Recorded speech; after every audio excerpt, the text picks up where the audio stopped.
Hi everyone, Josh Edwards with the United Region, and things are a little different for very special reasons. You might notice that this is actually a virtual video, a Zoom video. I usually don't do them. I usually do it, not live, but pre-recorded, and live in-person scenery. But I have a very special guest with me, and I wanted to be able to meet her at her convenience. And I want to introduce her, Ms. Professor Marci Duncan with the University of West Florida, who's an educator, an actress, who's done play. I understand some television, and I am just delighted to have her. And I can't explain how wonderful this is. Professor Duncan, welcome. Thank you very much for having me. It's my pleasure. And well, to get started, I think it's best, um, not to sound like Julie Andrews, but to kind of, I believe our first step should be at the beginning. And well, have you always known? I understand before you were a professor right here in Pensacola, you were a little more how shall I say this? 9 to 5 or a little more strict strictly an actress. Mhm. And I was just wondering what brought you into that world? Well, it's the only thing that I have ever wanted to do ever since I was a little girl. My mom I remember her asking me, "What do you want to be when you grow up?" And I told her I wanted to be a movie star. So it's the only thing that burned really hot in my heart and in my gut. And so it's the only thing I've ever pursued. And I've been fortunate enough to have been in the industry, working in some capacity in the industry for all of my jobs. And so I I just had that thing where I knew it's what I wanted to do and I pursued it wholeheartedly. You just, if I'm hearing you right, you just knew it was like a part of your soul, or like that part that made you who you were, that you just couldn't ignore or just had to pursue, That's embrace. correct. That's That's absolutely it. that's wonderful. And as a fellow dreamer, as someone who was inspired by the Muppet movie to want to be involved in that world, maybe in a different discipline, Mhm. I can imagine that can resonate or help encourage a lot of people who have your same who have a similar origin or similar start and Yeah. haven't caught on to haven't had the chance that you have. And I can imagine it'll I hope it'll help them push forward. That's wonderful. And I understand that let's see. I had once read, if I'm correct, you have done some spots on television, like something with Disney, if I'm not mistaken. Yeah, I've done a couple of industrials and commercials with Disney. And it's been really, really fun because the two that I can remember right now, the first one was done at Disney. It was for Disney ESPN because you know they are affiliated with Disney. And As a matter of fact, I'd forgotten. I am a little familiar with that. Still Mhm. don't know how they bought it or know all the technical Yeah. the Yeah. business legal terms, but yes, I am a little aware. Yeah, and they had a commercial about one, it was, advertising a program that they were coming out with. And it was so Uh, interesting because we went to the Disney property and filmed on the Disney property. So that was really fun.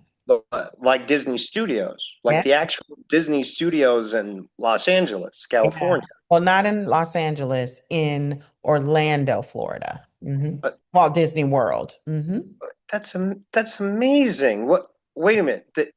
Wait a minute. Orlando, Florida, as in the Disney's Hollywood Studios, Yeah. formerly MGM's Yes. Yes. studios, the park. God, Mm-hmm. I've only recently heard that they're bringing some studios actually doing some television programs back, Hmm. like in the old days, but at least I think I heard, but it's incredible. It's an amazing coincidence because I just happened to visit there in July. I was just there for the first time since I was a boy in 20 years. How did you? Yeah, it was great. Although I was sad that oh, it was wonderful. I was a little sad one of the attractions had just closed down. A big part of my childhood, Muppet Vision 3D. Oh, I yeah. just missed it. Oh, Yeah. but a lot of other iconic and exciting new attractions. Mhm. But staying on point, actually, while you were there, did you get to visit or any of the attractions while you were at Disney's Hollywood Studios? Well, while I was there, I didn't get to, but of course, I've been back several times since where I have been able to enjoy the parks. Oh, I'm certainly glad. It certainly is a magical place, if you'll pardon the pun, isn't it? No, I agree. Oh, I have to admit it is it's a once in a lifetime experience. Mhm. Oh yes, that's why I waited a good long time for that. Yes. And you said you did some industrial Mhm. as well as commercial projects. Now because I'm afraid I'm a little unfamiliar with the terminology, and for those not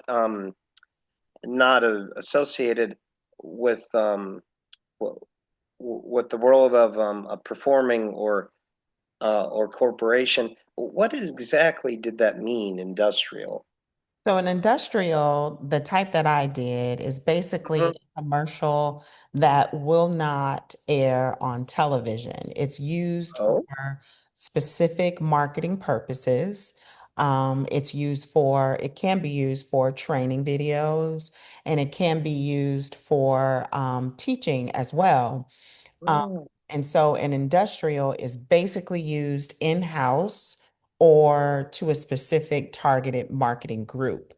And what you need is actors because if you use real people, sometimes real people, um, when they're handed material to memorize and then pretend with, they tend to get a little camera shy. So you want to use actors for these training videos, for these marketing videos, so that it's a little more polished and it's a little more believable, if you will. And so, I see. I yeah. see. While I find it important and credible to use the real people involved, whether or not they're performers in television, I see what you mean because Yeah. for all you know, they may be great at their job, but maybe Not not quite great so behind the good. camera. Like like some people, I'm like some people, they're great. How do I put this? Well, like in this field, for example, some people prefer a stage versus a Mhm. screen, or I mean a camera, and vice versa. Some people are more comfortable in the opposite field. That's And like absolutely you said, correct. stage fright. Hmm. Hmm. That's very logical. I Yeah. hadn't thought of that. Let's see. What have you so do you still do industrial work today? Have you still been doing work with Disney? Not with Disney in that capacity. Now, what I do is I'm still acting and doing different commercial work and as much television work as I can when my agent offers it for me to audition. But now I coordinate a very large audition, and it's with the Southeastern Theater Conference. And Disney is one of the professional hiring companies that uses this big audition to find some of their talent for the theme park. So I work with them in a different way now. I'm I'm sorry. Did I hear that right? The place that the establishment, the organization you work with, you help with the hiring of the performers. I help with the Uh, coordinating the audition so that the performers can come in and be hired. Hmm. that is incredible. Honestly, Yeah. that's quite a that's quite a responsibility Fun. and It's quite an really honor. It's kind of like helping organize the next generation. you know what? I look at it like that because that's one of the things that as I got older and started becoming an artist, which is a little more involved than just an actor. I am still that, but I also do a lot of other things that help me to stay in the industry. So helping actors audition, coaching actors audition, making sure they have a safe and positive audition experience. I really love to do that because I know how I am as an actor.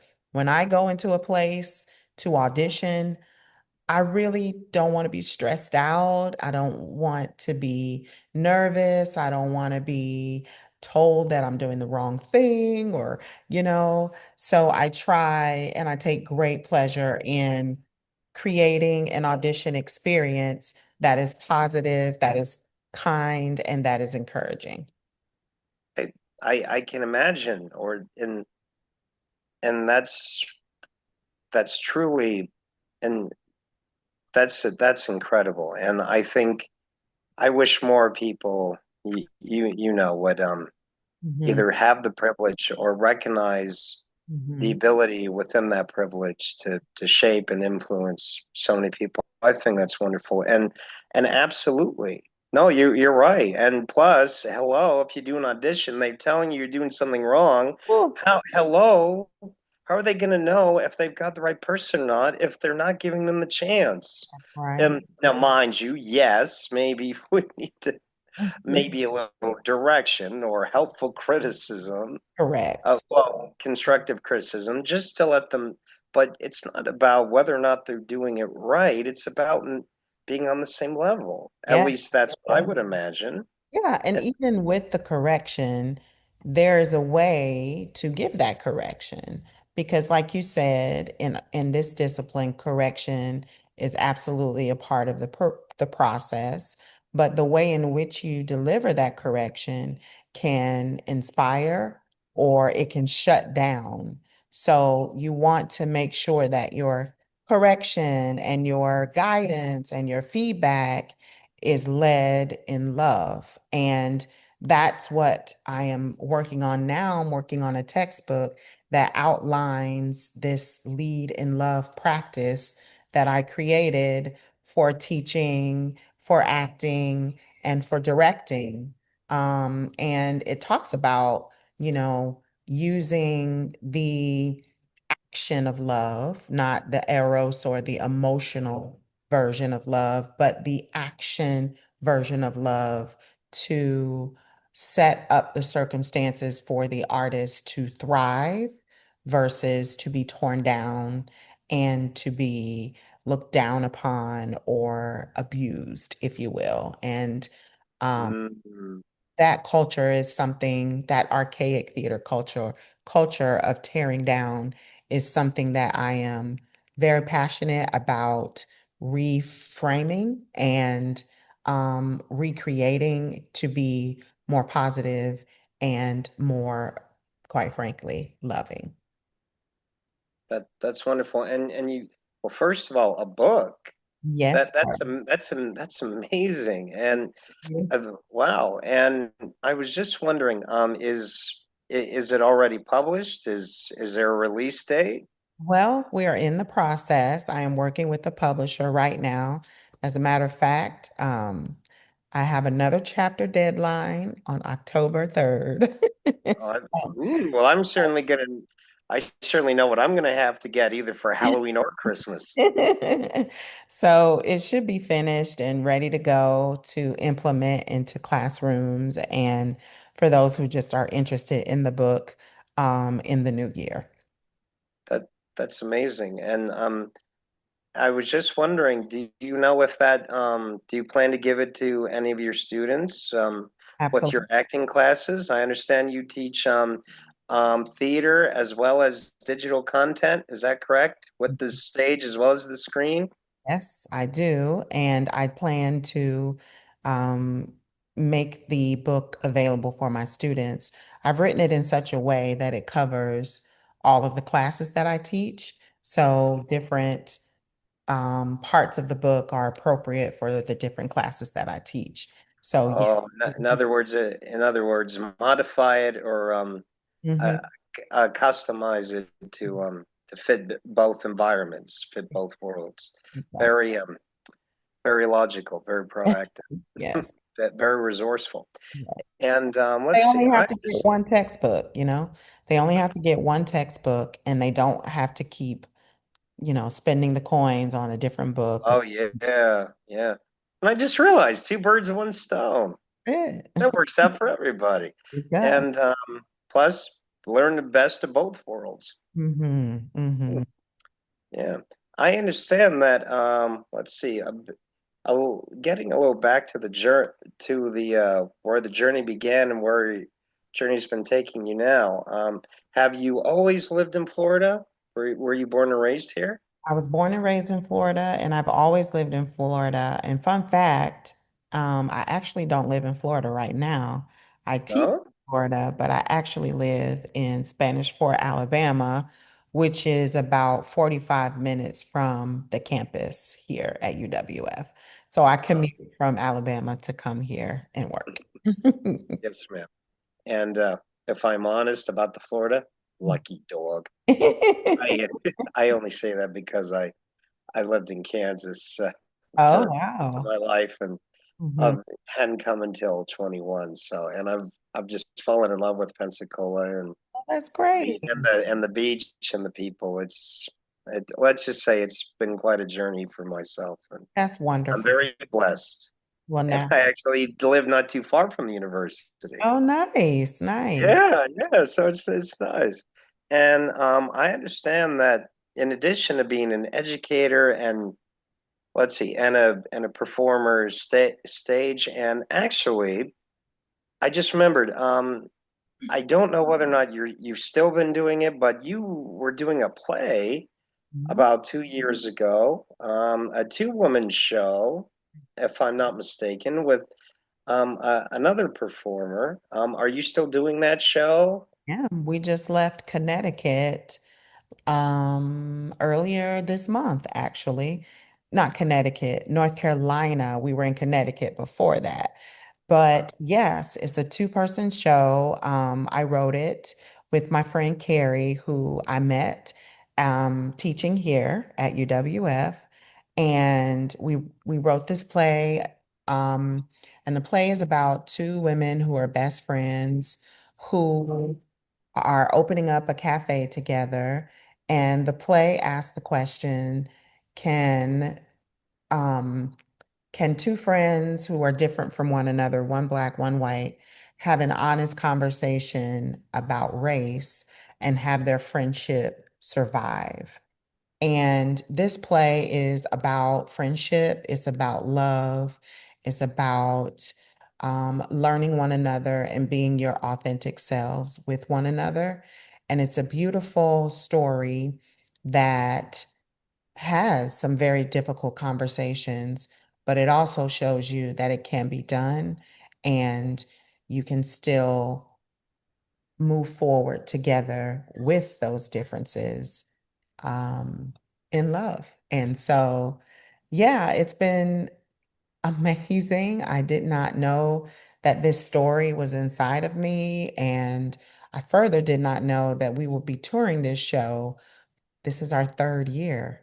And That's amazing. Congratulations and we wow.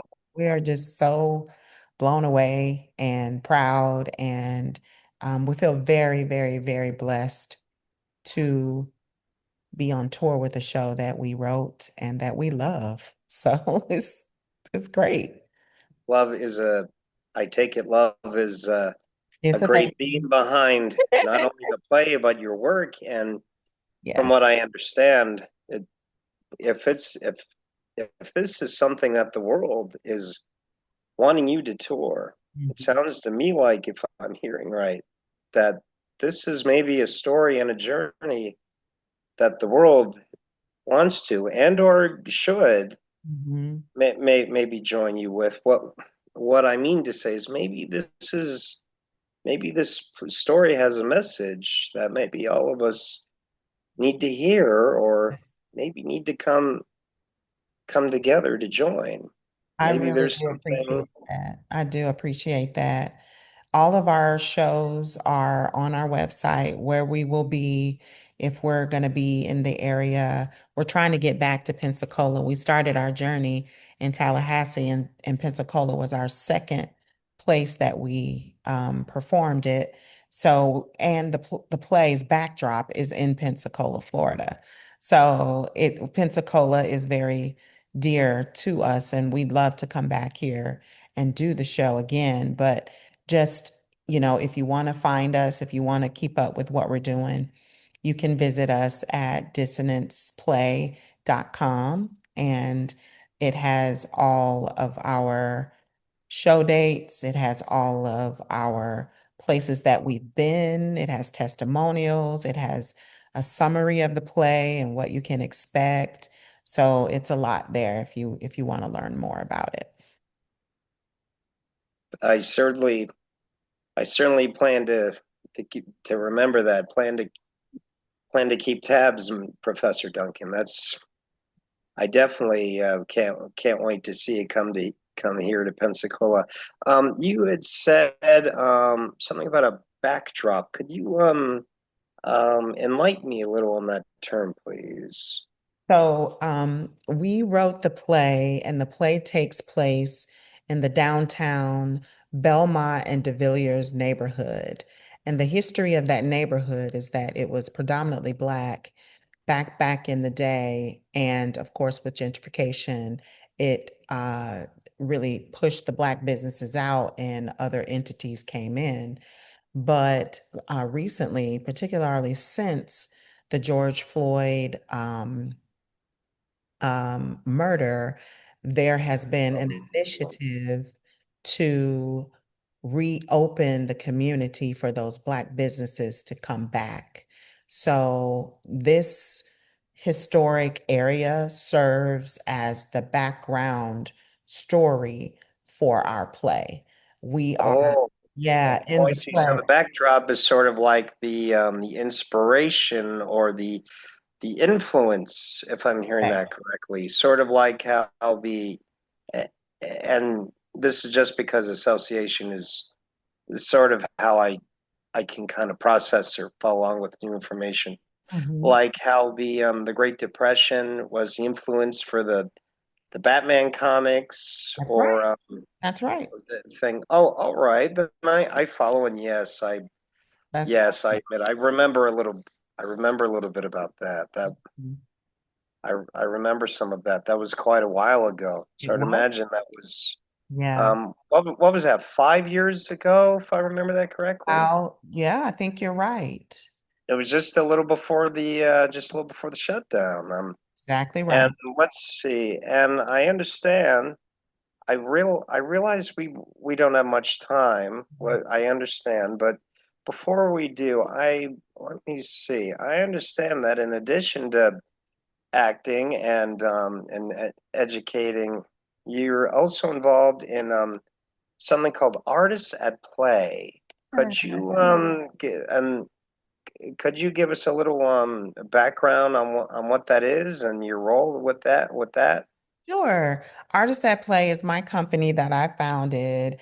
And basically, what it is an umbrella that all of my work kind of funnels through. So, artists, Clothing is an umbrella? yeah, well, not I'm kidding. literally. I'm kidding. But all Yes. in all Yes. seriousness, what exactly do you mean by an umbrella? So, Artist at Play, the title came from the idea that artists and actors should find their character and their motivation through the idea of play. Because we have to be very comfortable, we have to be very safe, we have to be very open to be able to play. And so, Artists at Play encourages artists and actors to play, to be free, to let themselves explore. And so, Artists at Play, I teach acting classes, I do acting coaching.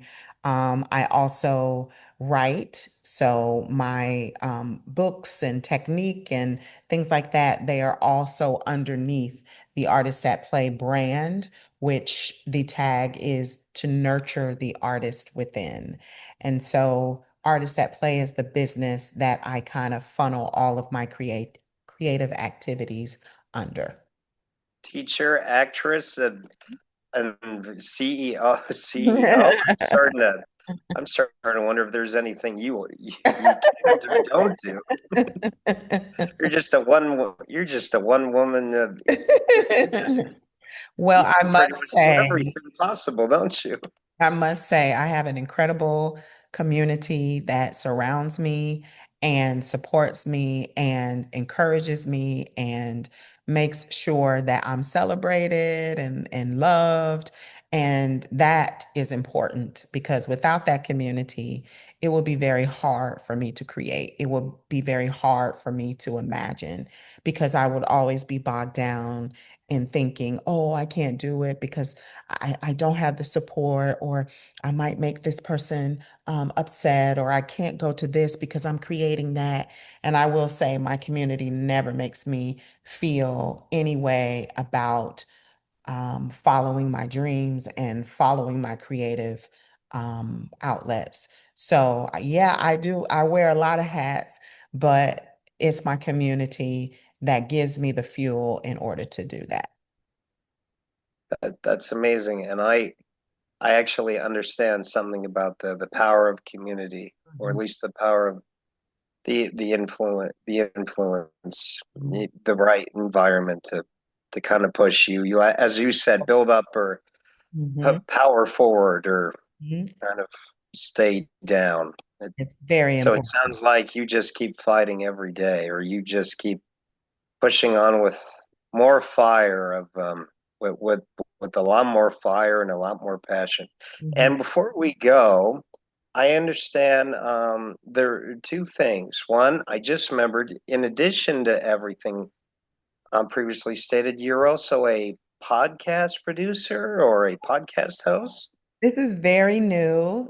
This is my first time dabbling in podcast production, and I just released a new podcast. It's called Journey to Queendom, and it's my journey in what I've learned in these 46 years on this planet in terms of stepping into my purpose unapologetically and um, agreeing with what God says about me, what God says I am, and who I am, and not apologizing for that. And it's a beautiful journey. It's honest. It's very vulnerable and transparent, but it's resonating with people, not only women, which I wrote it for women with women in mind, but my son has told me on several occasions that he is also benefiting from the podcast as well. And I am just grateful that the words of my testimony in my life are resonating with other people. So, yes, that's my newest thing. And I'm so proud of the podcast. Thank you for Well, asking it about sounds like something you should be proud of, and that. I have to admit, with that kind of with the way you speak about it, I have to agree with your son. As someone, let's just say, with my experience, self acceptance resonates to men and women alike, regardless of what faces and names our challenges have. Yeah. Self acceptance is, well, let's just say, it reaches us all. I agree. Thank you for that. I appreciate it. Absolutely. And well, thank you, Professor Duncan, for joining us. We appreciate your time. We certainly wish you well and luck with the semester and any plays you may be working on with the school, and certainly Yeah. hope to keep tabs on the show when you bring it back to Pensacola. Thank you. Well, I do want to say before I go, as you hear, my students are riling up now. We are doing a production of Still Magnolias, and Ooh, I think here I've at the seen that. I've university. seen advertisement. Yes, at the university, in the main stage theater, and it opens next weekend. So it will run October. I'm gonna send you those dates because I don't want to mess them Oh, up. thank you. I believe next Saturday at least is October. Wait. I want to say October 4th or 5th. Okay, let me look at this calendar really quick. Okay, it opens October 12th, 13th, and 14th. And then it runs October 19th, 20th, and the 21st. So if Okay. anybody wants to come and see it, we'll be Well, that doing that. sounds wonderful. Yes. Well, thank you, Professor Duncan, and thank you all for joining us on this very special United Region. We hope to look forward to seeing you in our next meeting. And hopefully, Professor Duncan, maybe some people seeing this will be seeing, you might be seeing in the audience Yes, I would of love some of it. your shows. Thank Well, you. thank you and have a great evening. You too.